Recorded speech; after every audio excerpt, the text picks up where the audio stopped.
Hello. Thank you so much for joining me today. How are you doing? Wow, I'm really glowing today. I look very angelic, don't I? If I do say so myself.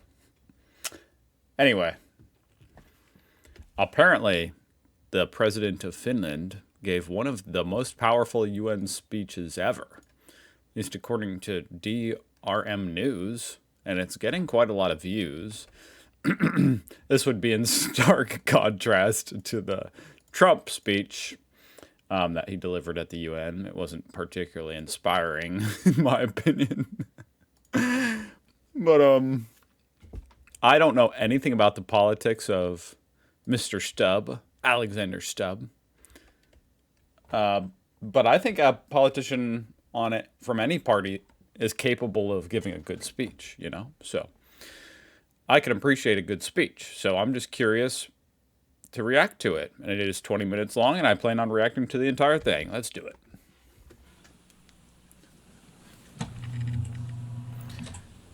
And I guess I apologize on ahead of time if you see me taking a sip of this strawberry protein smoothie.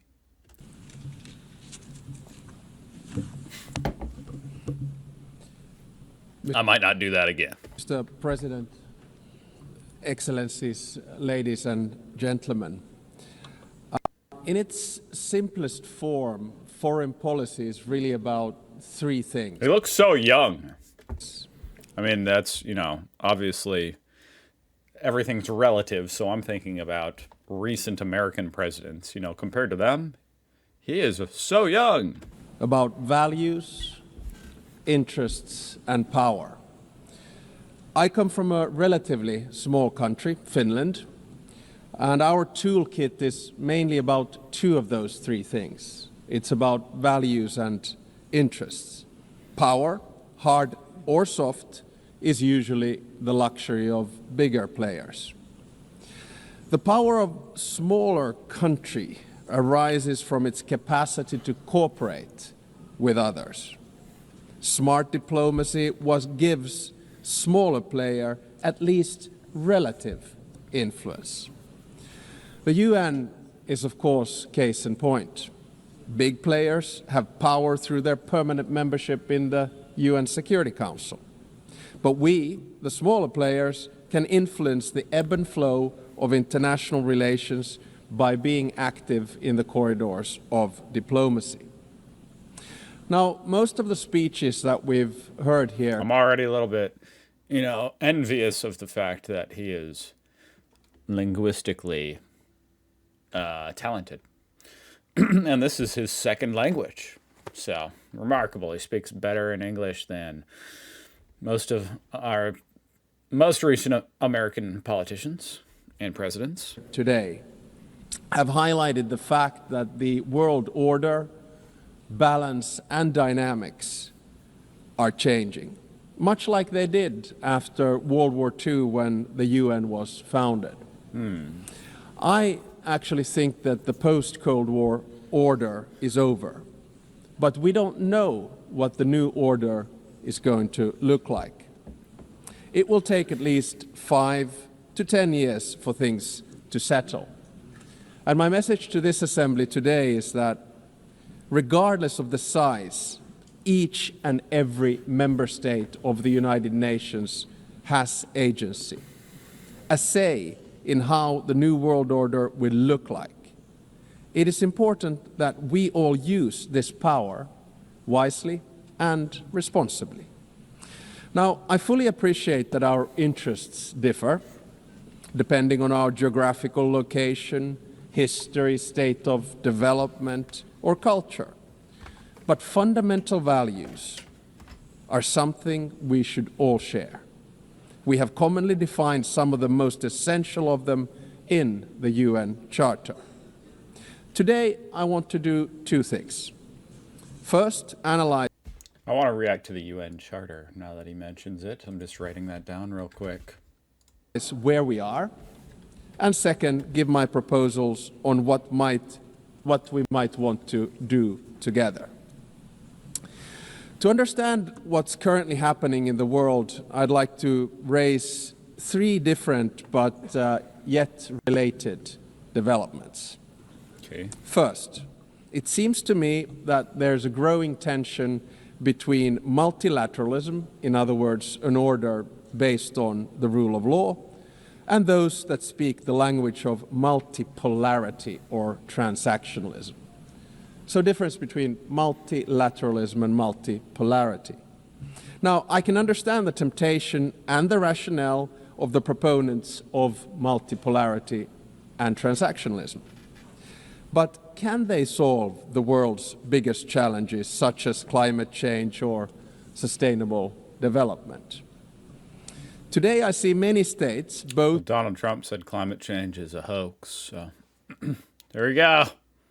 big and small, pursuing transactional or multivectoral foreign policies.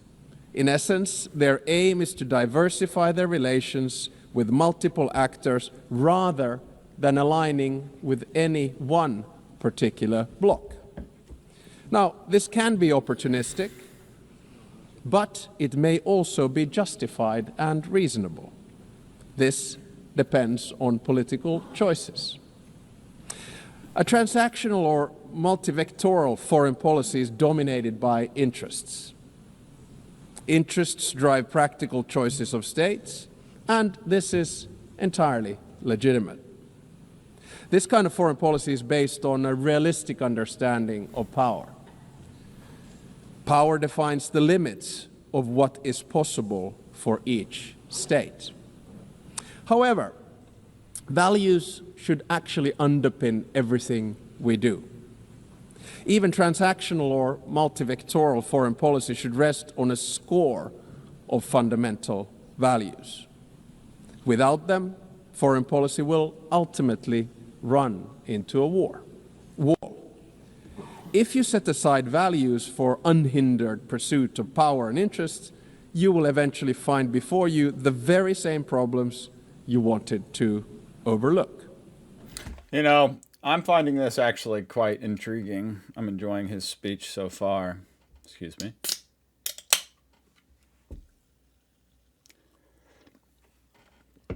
But I could see how some people like Donald Trump is probably falling asleep right now. He's like, I don't even know half these words, you know. But this is you can tell this man is a professional. You know, I appreciate that about him. I like when the people making decisions at least exert a semblance of professionalism, like they have an idea what they're doing and talking about, and aren't stupid. Second, the balance of power in the New World Order is shifting towards the South and the East. Many countries, especially in Africa, Asia, Latin America, are becoming or have become key players in determining the direction of the New World Order. To put it simply, they have both agency and power. They are not only an expanding economic force, but their demographic growth is inexorable. This will also turn them into a political and cultural force. It will yield them both hard power and soft power, and they will use it to promote their interests as they should. The 193 members of the United Nations do not have to agree on every minute detail of values, but we have to have a common understanding of fundamentals. They include the sovereignty and territorial integrity of states. They include the prohibition of the use of force and the respect for human rights and fundamental freedoms. These values are the building blocks of who we are and what we stand for as the United Nations. The broad international community has overwhelmingly an interest to uphold them. Let me be clear. Russia has no right to continue its aggression on Ukraine. Israel has no right to violate international law in Palestine. States have no right to use Sudanese or Congolese territories to fight proxy wars for their economic or strategic self-interests. Ooh. I, I urge us all to heed this message of the international community and act accordingly. War is always a failure of humanity. It is a collective failure of our fundamental values. It is a failure of us as human beings. Ooh. Thirdly, I would like to say a few words about the state of the United Nations, the institution where we are. The UN was created to maintain and promote peace, stability, development, and friendly relations among nations. In order to achieve this, the balance between the three elements was required. The power at the highest level was represented by the UN Security Council. The interests of the wider membership were reconciled here in the General Assembly, and the values were enshrined in the Charter and consolidated as rules of international law. Now, unfortunately today, the UN is struggling to fulfill its central promise of delivering peace and stability. We can always blame each other, but at the end of the day, it's a collective decision. Countries have increasingly taken the liberty to break the rules of international law and to use force against other people's territories and suppress other nations. The United Nations of today does not sufficiently reflect the realities of the balance of power. All too often, it fails to serve as a forum for the coordination of interests, and the values at its core are too often not respected in good faith. We all want to have the freedom to make choices and a possibility to influence the world around us. Today, many countries are seeking answers in multipolarity or transactionalism. If the UN fails to deliver, this trend will accelerate. So, let me sum up in the terms of the three pillars: values, interests, and power. Our values can divide us.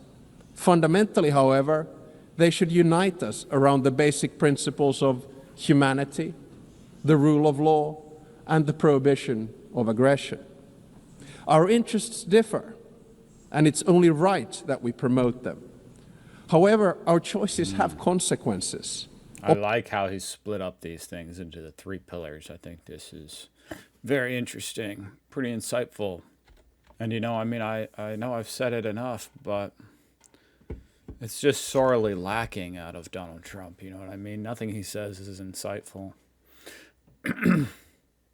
Opportunism will... I yearn so badly for days where, like US politicians were actually intelligent. Like, so, I mean, more or less, along the timeline of history, we've had more or less intelligent people in charge.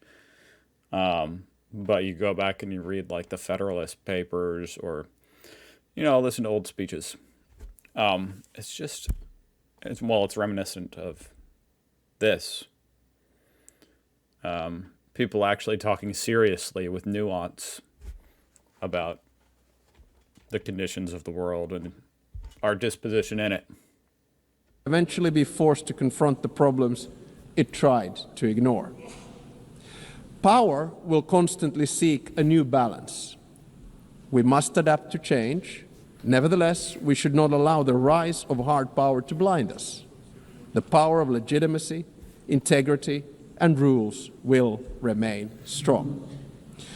So let me get to my second part, from the situation to possible solutions or things that we could do together.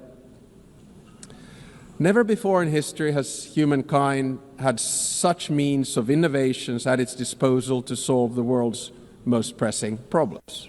Mm-hmm. However, the current direction is wrong in so many ways.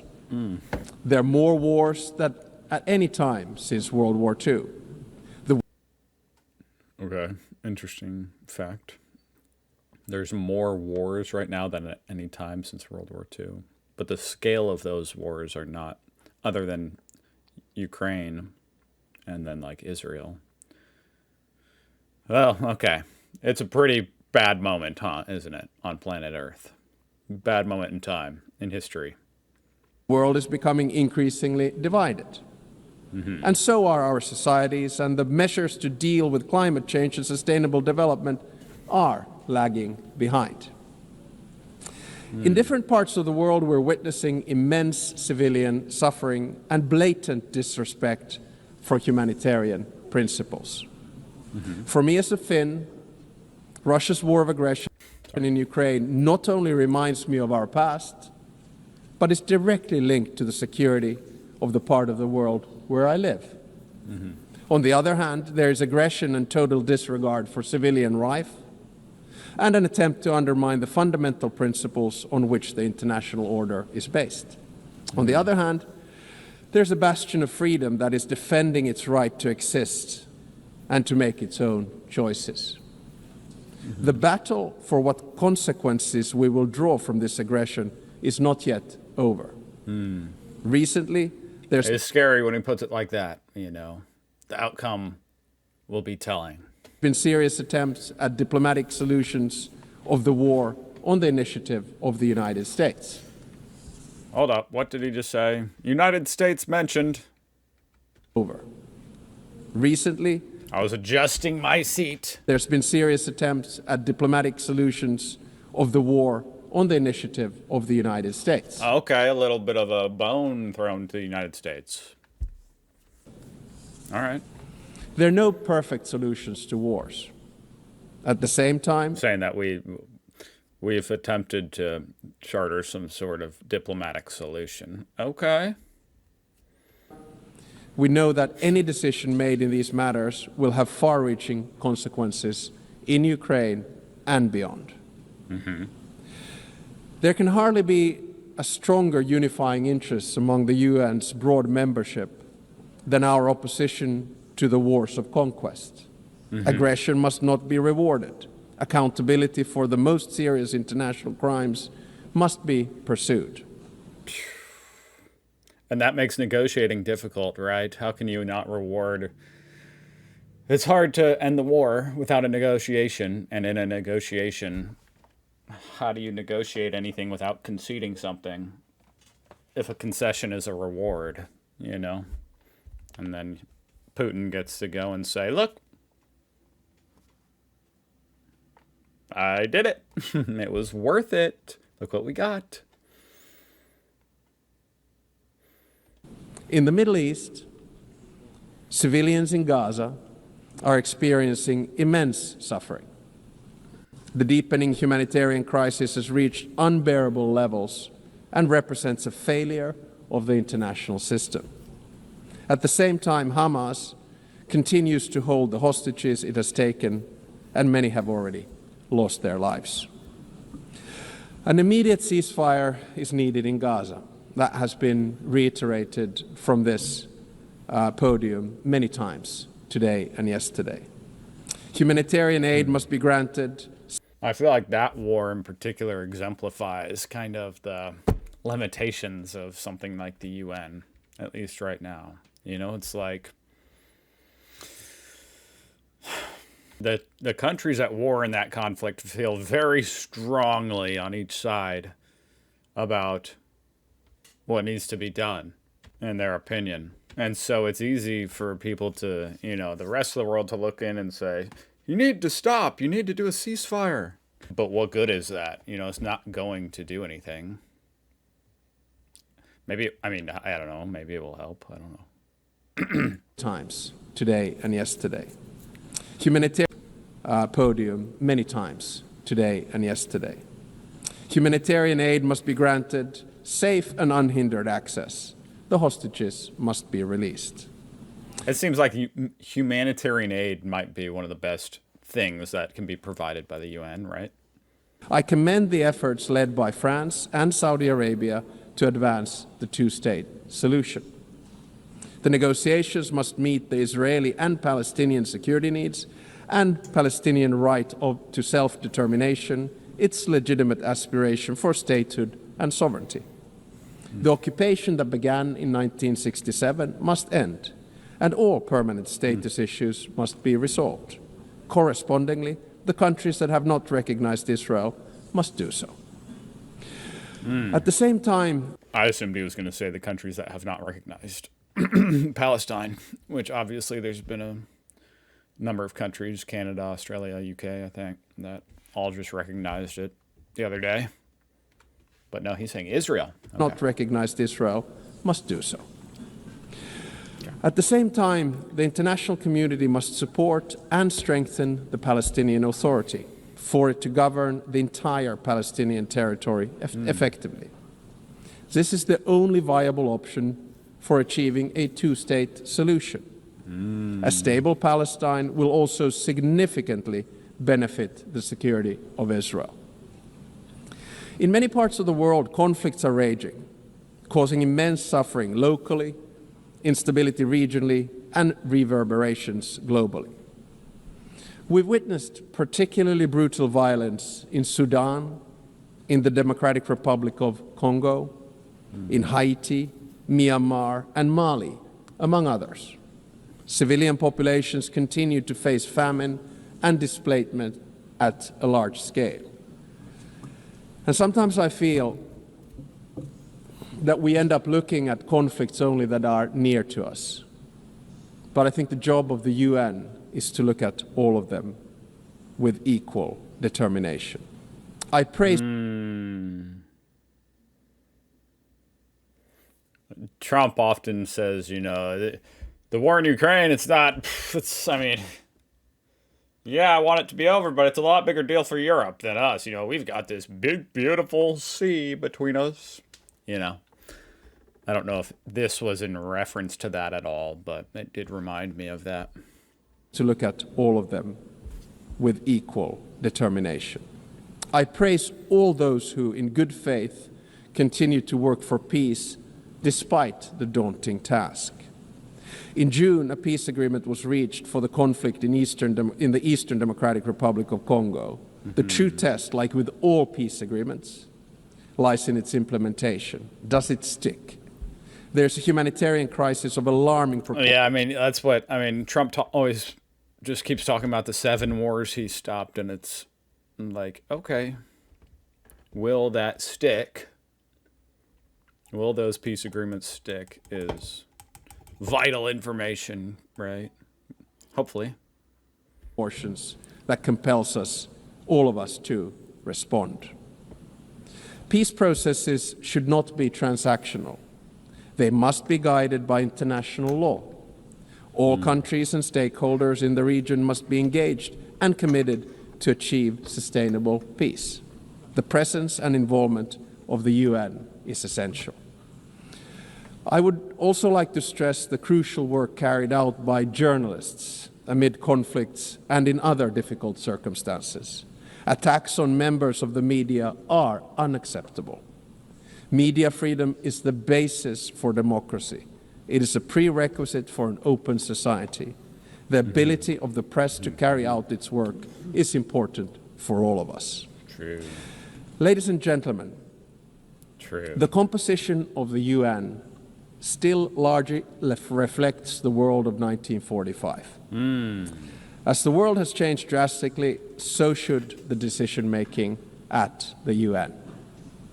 Last year, in this very hall, I argued for a reformed Security Council, a council where currently underrepresented regions would have a stronger voice through permanent seats at the table. The number of permanent members should be increased in the UN Security Council. At least there should be 2 new seats for Asia, 2 for Africa. I think I'm going to say this every year because it's the only place where I get applause. No single state should have a veto power.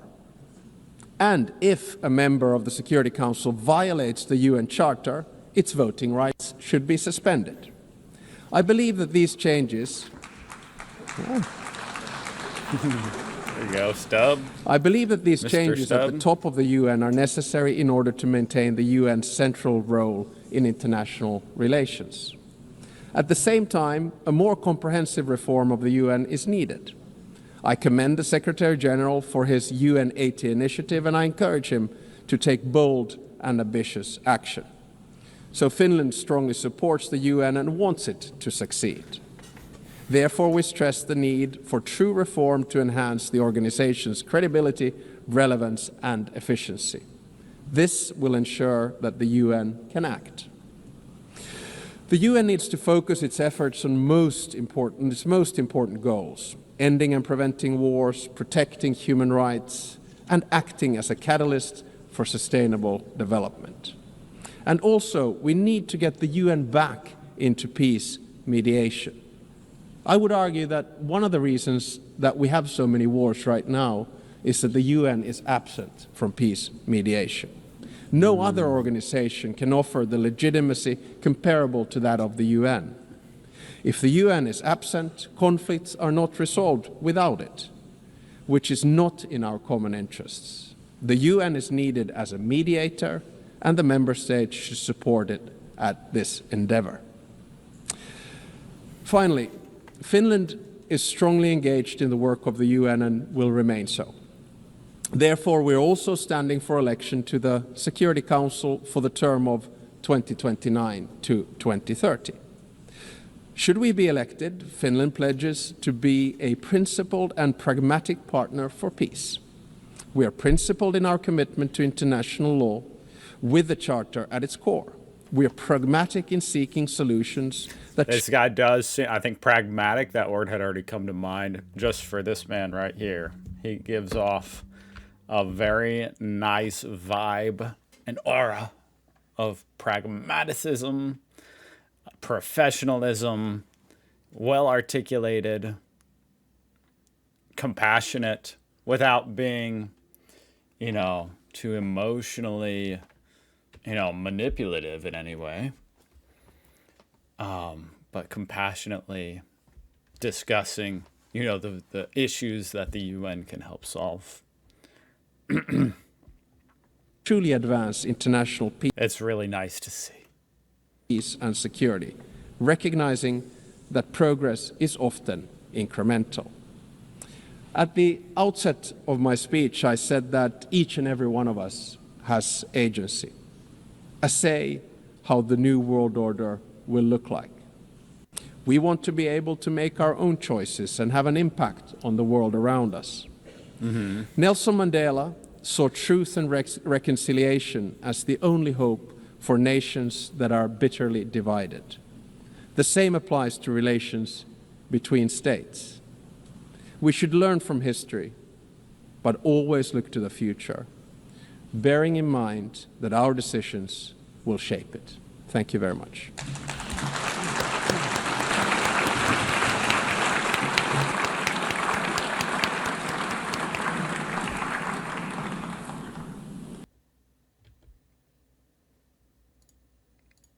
That was a great speech.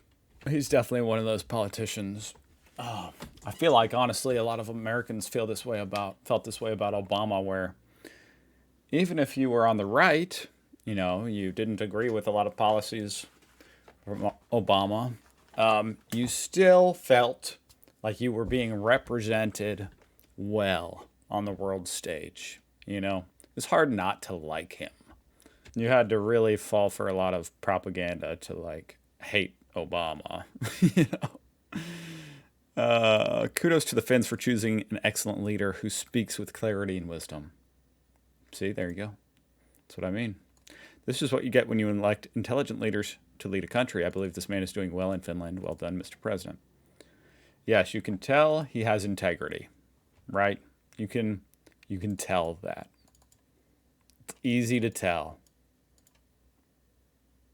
I was going to say this is not a speech, this is a master level lecture on international relations, and I looked him up and he literally has a PhD in international relations.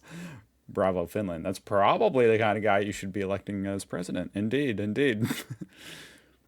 This man, there's no, mistaking Trump for a PhD in international relations. In fact, I don't know what the opposite of a PhD in international relations is. But I think Trump has that. Excellent speech. This man is so smart and should hold a seat in the Security Council. He speaks hope for all people of the world. Yes, you can tell he has a respect for all the countries and people of the world. I don't even know this guy. I do genuinely. I enjoyed that. I enjoyed listening to him. I have faith that he is not a moron. And that is clearly communicated just by his well-articulated speech. It's an important thing. Anyway, I enjoyed that speech. Thank you very much for watching. If anybody watched all that. I'm sorry if that was boring. I did not find it boring. Thank you so much for watching. I'll see you guys tomorrow. Bye.